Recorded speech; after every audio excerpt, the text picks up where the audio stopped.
ಆತ್ಮೀಯರೇ ಎಲ್ಲರಿಗೂ ನಮಸ್ಕಾರ. ಏನಿದನಿ ಯೂಟ್ಯೂಬ್ ಚಾನಲ್ಗೆ ತಮ್ಮೆಲ್ಲರಿಗೂ ಸ್ವಾಗತ ಸುಸ್ವಾಗತ. ಡಾಕ್ಟರ್ ರಾಜ್ಕುಮಾರ್ ಅವರ ಚಿತ್ರಗಳೆಂದರೆ ಅವು ಸವಿ ನೆನಪಿನ ಚಿತ್ರಗಳು.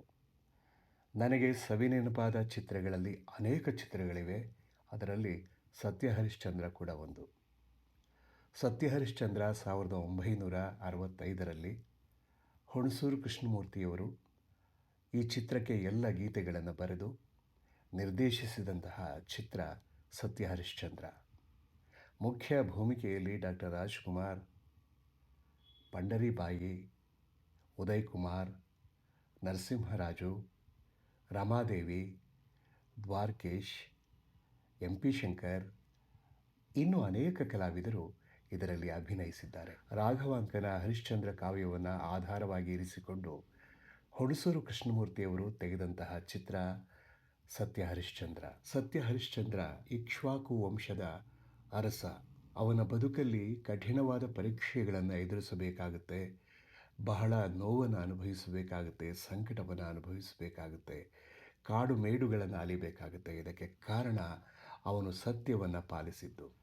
ರಾಜ್ಯಕೋಶಗಳನ್ನು ಕಳೆದುಕೊಳ್ಳುವುದರ ಜೊತೆಗೆ ತನ್ನ ಸತಿಸುತರನ್ನು ಮಾರಿಕೊಳ್ಳುವಂತಹ ಪರಿಸ್ಥಿತಿಗೆ ಹರಿಶ್ಚಂದ್ರ ಬರ್ತಾನೆ. ಕೊನೆಗೆ ತನ್ನನ್ನು ತಾನೇ ಮಾರಿಕೊಳ್ಳುವಂತಹ ಸ್ಥಿತಿಗೆ ಹರಿಶ್ಚಂದ್ರ ಬರುತ್ತಾನೆ. ಇಷ್ಟೆಲ್ಲಕ್ಕೂ ಕಾರಣ ಅವನ ಸತ್ಯನಿಷ್ಠೆ. ರಾಘವಾಂಕನ ಹರಿಶ್ಚಂದ್ರ ಕಾವ್ಯವನ್ನು ಆಧಾರವಾಗಿ ಇರಿಸಿಕೊಂಡು ಬಹಳಷ್ಟು ಭಾಷೆಗಳಲ್ಲಿ ಚಿತ್ರಗಳು ಬಂದಿವೆ. 1949ರಲ್ಲಿ ಸತ್ಯ ಹರಿಶ್ಚಂದ್ರ ಅಂತ ಒಂದು ಚಿತ್ರ ಬಂದಿತ್ತು. ಆ ಚಿತ್ರ ಅಷ್ಟು ಜನರಿಗೆ ತಲುಪಲಿಲ್ಲ. ಆದರೆ 1965ರಲ್ಲಿ ತೆರೆಕಂಡಂತಹ ಸತ್ಯ ಹರಿಶ್ಚಂದ್ರ ಹೆಚ್ಚು ಜನಮನಸ್ಸನ್ನು ಗೆದ್ದಿದ್ದು ಕಾರಣ. ಅದಕ್ಕೆ ಡಾಕ್ಟರ್ ರಾಜ್ಕುಮಾರ್ ಅವರು ಸತ್ಯ ಹರಿಶ್ಚಂದ್ರನಾಗಿ ತೆರೆಯ ಮೇಲೆ ಕಂಡುಬಂದದ್ದು. ಅದಕ್ಕೆ ತಕ್ಕ ಹಾಗೆ ಉದಯ್ ಕುಮಾರ್ ಅವರು ವಿಶ್ವಾಮಿತ್ರನ ಪಾತ್ರವನ್ನು ಅಮೋಘವಾಗಿ ಅಭಿನಯಿಸಿದ್ದು. ನಕ್ಷತ್ರಿಕನ ಪಾತ್ರದಲ್ಲಿ ನರಸಿಂಹರಾಜು ಅವರು ಪ್ರೇಕ್ಷಕರನ್ನು ರಂಜಿಸಿದ್ದು. ಒಬ್ಬ ಪೀಡಕನ ರೀತಿಯಲ್ಲಿ ನಕ್ಷತ್ರಿಕ ಆ ತೆರೆಯ ಮೇಲೆ ಕಾಣಿಸುವುದು. ಹಾಗೆ ಪಂಡರಿಬಾಯಿ ಚಂದ್ರಮತಿಯ ಬಹಳ ಸೌಮ್ಯ ಸ್ವಭಾವ. ಲೋಹಿತಾಶ್ವನ ಬಾಲ್ಯದ ಬದುಕಲ್ಲೇ ಆತ ಅನುಭವಿಸುವಂತಹ ಕಷ್ಟಗಳು, ಲೋಹಿತಾಶ್ವನ ಸಾವು, ಹಾಗೆ ಹರಿಶ್ಚಂದ್ರನನ್ನು ಕೊಳ್ಳುವಂತಹ ವೀರಬಾಹುವನ ಪಾತ್ರ. ವೀರಬಾಹು ಪಾತ್ರವನ್ನು ನಿರ್ವಹಿಸಿದಂತಹ ಎಂ.ಪಿ. ಶಂಕರ್ ಈ ಚಿತ್ರದಿಂದ ಹೆಚ್ಚು ಜನಪ್ರಿಯತೆಯನ್ನು ಪಡೆದುಕೊಂಡರು. ಎಂ.ಪಿ. ಶಂಕರ್ ಆ ಒಂದು ಹಾಡಿಗೆ ಕುಲದಲ್ಲಿ ಕೀಳ್ಯಾವುದೋ ಹುಚ್ಚಪ್ಪ, ಮತದಲ್ಲಿ ಮೇಲ್ಯಾವುದೋ, ಹುಟ್ಟು ಸಾಯುವ ಹಾಳು ಮನುಷ್ಯನ ಮಧ್ಯೆ ಕೀಳ್ಯಾವುದೋ ಮೇಲ್ಯಾವುದೋ. ಹುಣಸೂರು ಕೃಷ್ಣಮೂರ್ತಿಯವರು ಸಂಗೀತಕ್ಕೆ ಮಾತ್ರ ಈ ಗೀತೆಯನ್ನು ಬರೆದಿಲ್ಲ, ಗಾಯನಕ್ಕೋಸ್ಕರ ಮಾತ್ರ ಈ ಗೀತೆಯನ್ನು ಬರೆದಿಲ್ಲ, ಅಥವಾ ಸಂದರ್ಭಕ್ಕೆ ಮಾತ್ರ ಬರೆದಿಲ್ಲ. ಅದರಲ್ಲಿ ಜೀವನದ ಸತ್ಯವನ್ನು, ಜೀವನದ ತತ್ವವನ್ನು ಸೇರಿಸಿ ಬರೆದಿದ್ದಾರೆ. ಇವತ್ತು ಕೂಡ ಸತ್ಯ ಹರಿಶ್ಚಂದ್ರ ಚಿತ್ರದ ಕುಲದಲ್ಲಿ ಕೀಳ್ಯಾವುದೋ ಹುಚ್ಚಪ್ಪ, ಮತದಲ್ಲಿ ಮೇಲ್ಯಾವುದೋ ಈ ಹಾಡನ್ನು ಹಾಡಿ ಕುಣಿದು ಕುಪ್ಪಳಿಸ್ತಾರೆ, ಅರ್ಥವನ್ನು ಮಾಡಿಕೊಳ್ತಾರೆ.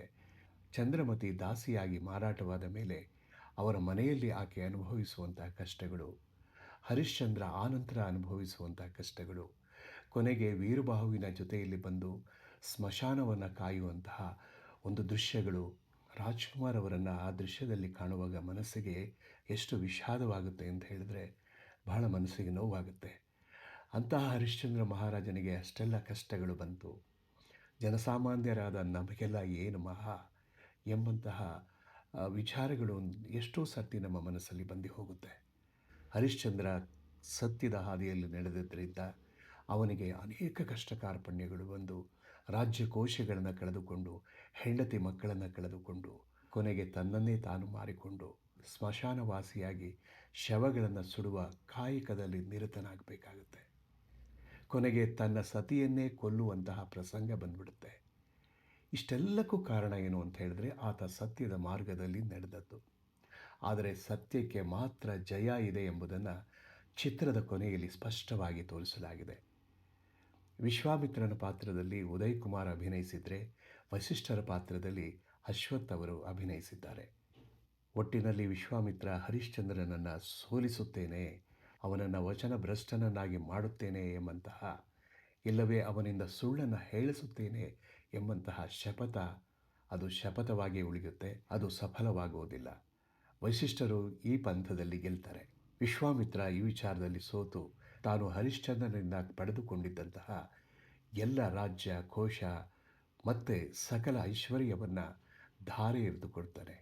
ಕೊನೆಯಲ್ಲಿ ದೈವ ಸಾಕ್ಷಾತ್ಕಾರವಾಗಿ ಹರಿಶ್ಚಂದ್ರನಿಗೆ ಮೊದಲಿನ ಹಾಗೆ ಎಲ್ಲವೂ ಪ್ರಾಪ್ತವಾಗುತ್ತೆ. ಒಟ್ಟಿನಲ್ಲಿ ಈ ಚಿತ್ರದ ಒಂದು ಸಂದೇಶವೇನು ಅಂತ ಹೇಳಿದ್ರೆ, ಸತ್ಯ ಯಾವತ್ತೂ ಸತ್ಯವೇ, ಅದಕ್ಕೆ ಸಾವು ಎಂಬುದಿಲ್ಲ. ಸತ್ಯ ಹೇಳಿದವನಿಗೆ ಕಷ್ಟಗಳು ಬರುತ್ತೆ, ಆದರೆ ಸತ್ಯ ಶಾಶ್ವತವಾಗಿರುತ್ತೆ ಎಂಬುದಕ್ಕೆ ಸತ್ಯ ಹರಿಶ್ಚಂದ್ರ ಚಿತ್ರ ಒಂದು ಉದಾಹರಣೆ. ಈ ಚಿತ್ರವನ್ನು ಬೇರೆ ಬೇರೆ ಭಾಷೆಗಳಲ್ಲಿ ತೆಗೆಯಲಾಗಿದೆ, ಆದರೆ ಆ ಪಾತ್ರ ಹೇಳಿ ಮಾಡಿಸಿದಂತಿದೆ ರಾಜ್ಕುಮಾರ್ ಅವರಿಗೆ. ಹಾಗಾಗಿ ಸತ್ಯ ಹರಿಶ್ಚಂದ್ರ 1965ರಲ್ಲಿ ತೆರೆ ಕಂಡಂತಹ ಚಿತ್ರವಾಗಿದ್ದರೂ ಇಲ್ಲಿಗೆ 60 ವರ್ಷಗಳು ಕಳೆದಿದ್ದರೂ ಆ ಚಿತ್ರದ ಎಲ್ಲ ಹಾಡುಗಳು, ಎಲ್ಲ ದೃಶ್ಯಗಳು, ಎಲ್ಲರ ಅಭಿನಯ ಇನ್ನೂ ಸಹ ಕಣ್ಣಿಗೆ ಕಟ್ಟಿದಂತಿದೆ. ಗೀತೆಗಳನ್ನು ಬರೆದು ಆ ಚಿತ್ರವನ್ನು ನಿರ್ದೇಶನ ಮಾಡಿದಂತಹ ಹುಣಸೂರು ಕೃಷ್ಣಮೂರ್ತಿಗಳನ್ನು ನೆನೆಯಲೇಬೇಕಾಗುತ್ತೆ. ಆ ಚಿತ್ರಕ್ಕೆ ಅಮೋಘವಾದ ಸೊಗಸಾದ ಸಂಗೀತವನ್ನು ನೀಡಿದಂತಹ ಪೆಂಡ್ಯಾಲ ನಾಗೇಶ್ವರರಾವ್ ಸದಾ ನಮ್ಮ ಮನಸ್ಸಿನಲ್ಲಿ ಉಳಿಯುತ್ತಾರೆ. ಗೀತೆಗಳನ್ನು ಸೊಗಸಾಗಿ ಹಾಡಿ ಇಂದಿಗೂ ಸಹ ಅವುಗಳನ್ನು ಜೀವಂತವಾಗಿ ಇರುವಂತೆ ಮಾಡಿರುವಂತಹ ಘಂಟಸಾಲ, ಪಿ.ಲೀಲ ಮತ್ತು ಇತರ ಕಲಾವಿದರ ಧ್ವನಿ ಮಾಧುರ್ಯದಿಂದ ಆ ಹಾಡುಗಳು ಅಜರಾಮರವಾಗಿವೆ. ಒಟ್ಟಿನಲ್ಲಿ ಕನ್ನಡ ಚಿತ್ರರಂಗದಲ್ಲಿ ಡಾಕ್ಟರ್ ರಾಜ್ಕುಮಾರ್ ಅವರ ಅಭಿನಯದ ಸತ್ಯ ಹರಿಶ್ಚಂದ್ರ ಅದ್ಭುತವಾದ ಚಿತ್ರ. ಮತ್ತೆ ಮತ್ತೆ ನೋಡಬೇಕಾದಂತಹ ಚಿತ್ರ, ಉತ್ತಮವಾದ ಸಂದೇಶವನ್ನು ಹೊಂದಿರುವಂತಹ ಚಿತ್ರ. ಆ ಚಿತ್ರವನ್ನು ನೋಡಿ ನಾವು ಜೀವನದಲ್ಲಿ ಏನಾದರೂ ಒಳ್ಳೆಯ ಮಾರ್ಗದಲ್ಲಿ ಹೋದರೆ ಒಳ್ಳೆಯದಾಗುತ್ತೆ ಎಂಬುದನ್ನು ಸಾರುವಂತಹ ಚಿತ್ರ ಅದಾಗಿದೆ. ನಮಸ್ಕಾರ.